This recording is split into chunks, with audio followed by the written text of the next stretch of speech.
Si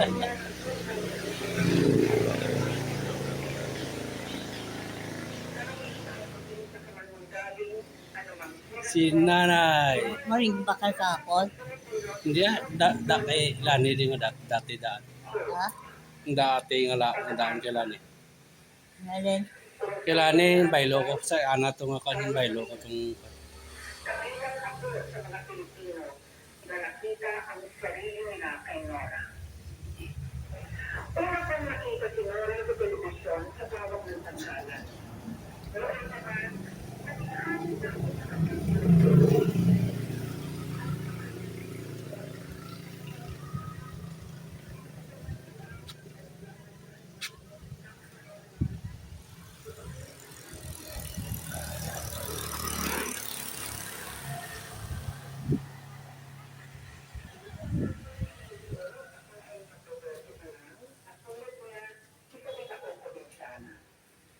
hindi ko pa tiyakot ano ang gusto kong marating sa buhay.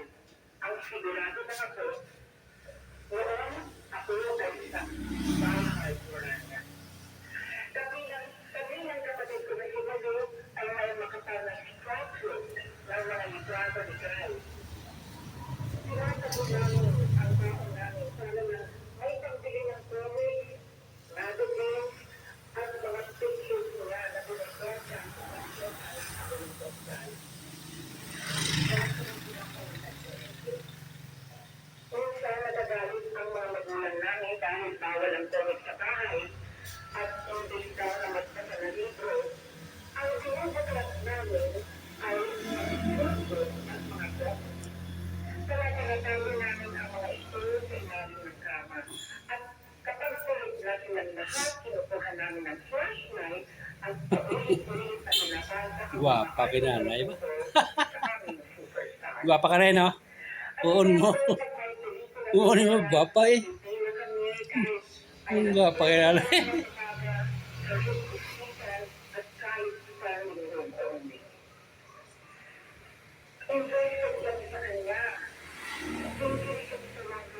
Ang nanay nga pinalangga sa kalibutan. Ako si Tuyang Ermitanya.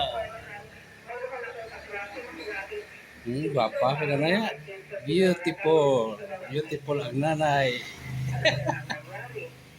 I-post na dyan, nanay. Post na dyan. Nakita. Ma ako na eh. May pa. Ito na pa. Ito na pa.